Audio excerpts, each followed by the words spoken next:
So yan na po yung gantry number 3 nila. Dito na pala sila sa ano, nakalagay doon. Yan. So mula nung nagpunta tayo dito, nakailang span na rin pala sila.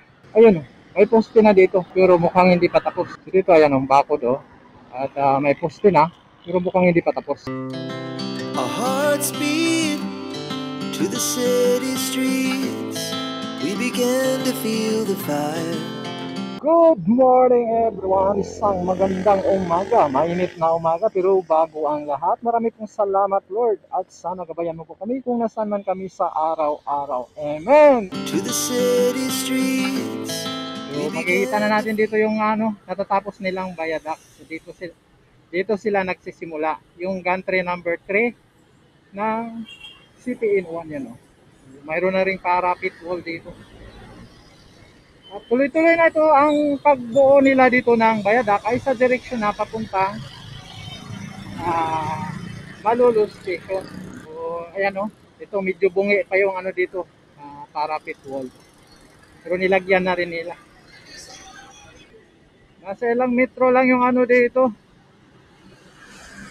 Malolos Station. Pero bago tayo makarating ng Malolos Station, madaanan muna natin yung gantry number 3 nila na kulay yellow. Hindi ko lang alam kung saan na sila banda. Itong sa kanan natin, dyan na po yung may mga viaduct na yan Gusto nila naglagay ng viaduct dyan. Mahaba-haba na rin pala yung nagawa nila dito viaduct dito. Dati last nating update dito sa gantry number 3 na ito ay dito sa may overpass na yan. So, dyan sila banda. Tignan natin kung saan natin madadaanan itong yellow gantry. Itong gantry na to ay ito yung ikatlong gantry ng CPN1 ng Malolos dito. Itong kahabaan na to ay funded ito ng Asian Development Bank. Hindi pa na natin makita yung naninag ko na yung buntot ng gantry. So dito na pala sila banda. Pagtawid dito sa may tulay, Bulihan Bridge. Ito na pala ito sa may Bulihan. Ayun So andito. Mula dito sa ilog, kung may maliit na ilog doon, andito na sila. Ayun Sa may na pala ito, nakabasa ko doon, Bulihan Bridge yung tulay doon. So ito, may barangay Bulihan na siguro. Ayun So dito na yung gantry nila, ayan. So mula nung nagpunta tayo dito, nakailang span na rin pala sila.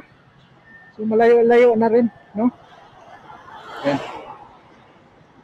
So doon sa ilang metro na lang yan na naman yung ginagawang Malolos Station.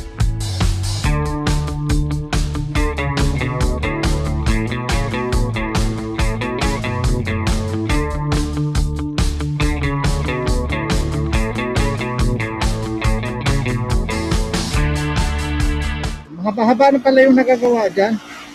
Natin 1, 2, 3, 4, 5, 6. Pupunta na dito.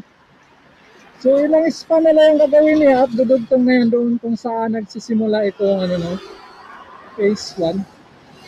So ilang poste na lang at ditong parte na to, yan ongoing yung kagawa nila ng permit dito.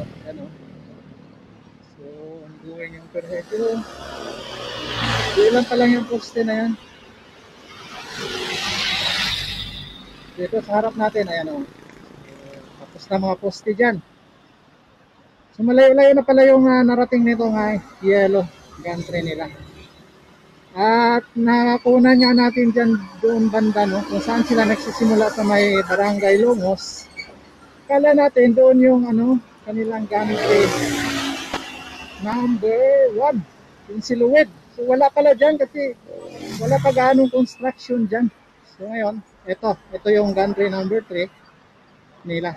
So papasok na to, malapit na siya doon sa ginawang Malolos Station. So yun.